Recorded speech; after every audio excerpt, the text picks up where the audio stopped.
Alors parmi les éléments liés à l'interface qui pourraient vous surprendre si vous ne maîtrisez pas ces éléments-là, eh bien il y a la gestion de la barre d'outils et sa personnalisation, parce qu'on peut personnaliser la barre d'outils, et il faut que je vous rappelle quelque chose d'important avant de démarrer cette fonction-là de personnalisation, c'est le fait que votre barre d'outils dépend un petit peu de l'espace de travail qui est actif. Ce que je veux dire par là, c'est que en mode les indispensables, qui est l'environnement de démarrage, on va dire, dans Photoshop, eh bien vous avez cet environnement d'outils, qui est d'ailleurs celui que vous avez l'habitude d'utiliser, avec ici eh bien l'outil plan de travail, l'outil déplacement, les différents lassos, les différents outils de sélection rectangle, les tampons, enfin bref, quelque chose de complètement standard avec la main, la loupe, quelque chose que vous avez l'habitude d'utiliser.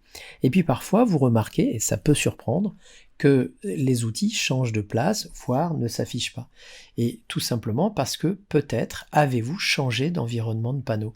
Et vous voyez que le fait ici de changer d'espace de travail me permet en quelque sorte d'adapter mon environnement d'outils à mon environnement de travail.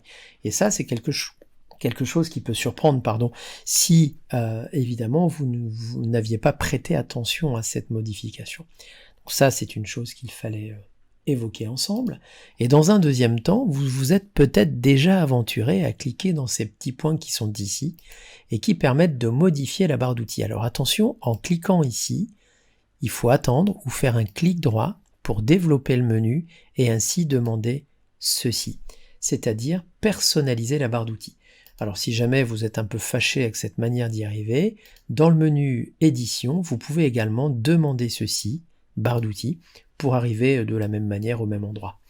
Et à partir de là, eh bien, vous pourriez vous dire que d'une part, tel raccourci associé à tel outil peut être modifié. Donc par exemple, je vous ai parlé dans les séquences du sujet sur les fondamentaux que l'on avait des raccourcis qui permettent d'accéder aux outils directement.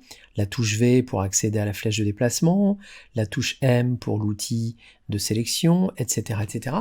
Et en fait, en cliquant dans ce raccourci qui est ici, vous pouvez le personnaliser. Alors, c'est plus facile à dire qu'à faire tout à fait entre nous, parce que la grosse difficulté que vous allez rencontrer, c'est de pouvoir trouver un raccourci à la place d'un autre qui ne serait pas déjà attribué à un outil. Alors ça, c'est extrêmement compliqué tout à fait entre nous, parce que, vous voyez, ici, je pourrais dire par exemple que l'outil ellipse, eh ben, ce sera, pourquoi pas E comme ellipse, sauf que en descendant un petit peu, eh bien, vous allez voir qu'ici, par exemple, ce raccourci E est déjà associé à l'outil gomme. Vous voyez, donc, entre nous, je pense qu'il est assez difficile pour vous de trouver un équivalent puisqu'il est déjà attribué à un autre raccourci. Par contre, si vous voulez limiter l'accès au lasso, par exemple, polygonal en faisant L, eh bien en enlevant les raccourcis des autres outils, lorsque vous ferez L, seul l'outil auquel vous avez associé un raccourci est accessible. Donc finalement, c'est une manière de, on va dire de nettoyer un petit peu la liste des raccourcis inutiles au profit de raccourcis qui accèdent aux outils dont vous allez vous servir. Et du coup, tant qu'on y est, je vais vous parler de ces boutons qui sont là, à savoir que ici, en bas, vous voyez, comme c'est assez dangereux finalement de rentrer dans la personnalisation de la barre d'outils si on ne le maîtrise pas, eh bien on pourrait dire tout simplement, voilà, je t'interdis à toi, utilisateur, d'accéder à ces réglages-là, et comme ça, on ne risque pas de modifier la barre d'outils.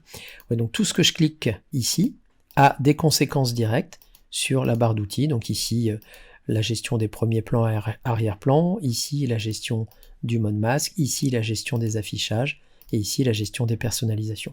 Donc ça, c'est vous qui décidez. L'autre chose que vous pourriez faire, qui est assez radicale, j'en conviens, mais je vous en parle, on n'est pas obligé d'aller au bout de la démarche, mais vous pourriez dire, j'efface les outils.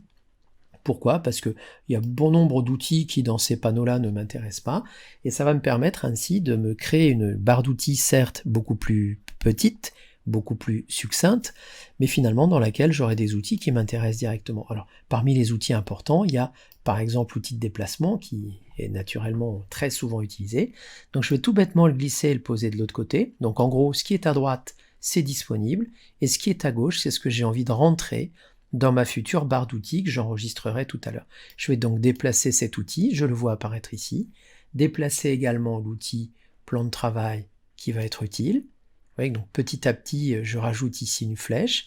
Ici, dans les lassos, je ne vais prendre que le lasso polygonal, qui se crée dans une nouvelle catégorie.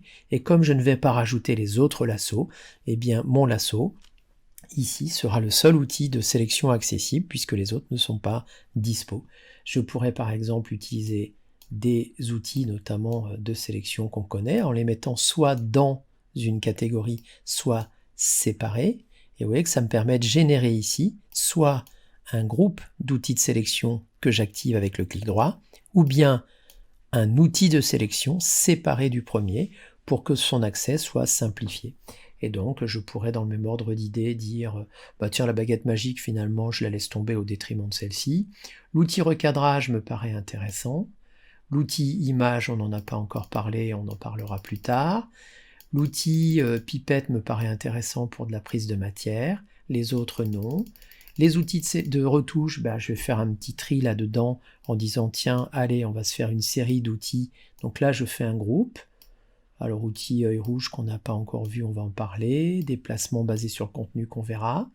Quelques catégories d'outils de dessin. Là, encore une fois, je vais faire une série spécifique avec le pinceau. Voilà. Et petit à petit, j'alimente. Voilà, les gommes dont on parlera. Le pot de peinture qui peut rentrer éventuellement dans l'outil de retouche, puisque je considère que c'est de la retouche couleur, pourquoi pas. Un certain nombre d'outils qu'on n'a pas encore vus, l'outil plume qui me permettra de dessiner, l'outil texte, bref, tous les outils qui me semblent intéressants, je vais les placer là-dedans. Ensuite, évidemment, on va mettre la loupe et la main dans la même zone d'outils. Et enfin, on va peut-être se garder ici quelques outils de dessin vectoriel en me limitant à l'essentiel, le rond, le rectangle, le trait, et les formes perso. Voilà, donc à l'arrivée, regardez, j'ai une barre d'outils extrêmement restreinte, et comme j'ai passé un petit peu de temps là-dessus, alors bien sûr c'est un exemple, hein, eh bien je vais décider d'enregistrer cette nouvelle barre d'outils, si je puis dire, que je vais appeler barre d'outils simple. Voilà, c'est le nom que je décide de lui donner. Et vous voyez que j'ai un TBR ici qui sous-entend que ça veut dire toolbar, hein, tout simplement, avec mon super accent, toolbar, barre d'outils. Et cette barre d'outils, surtout, n'essayez pas de la ranger ailleurs que dans le dossier qu'on vous propose ici par défaut, puisque c'est ce qui vous permettra tout à l'heure de recharger cette barre d'outils, et je vais vous montrer comment. Donc j'enregistre évidemment cette nouvelle barre d'outils, je termine. Ici, vous notez que dans le menu fenêtre, espace de travail, je peux revenir sur un environnement différent avec une barre d'outils qui s'adapte. Et je pourrais me dire que pour débuter dans Photoshop, ou en tout cas pour utiliser que les outils qui m'intéressent, eh bien ici, pareil, je vais demander modifier la barre d'outils ou édition barre d'outils, ce qui revient au même. Et ici, je vais tout simplement décider de charger une barre d'outils spécifique, simple notamment, que je retrouve dans les dossiers de rangement de barres d'outils.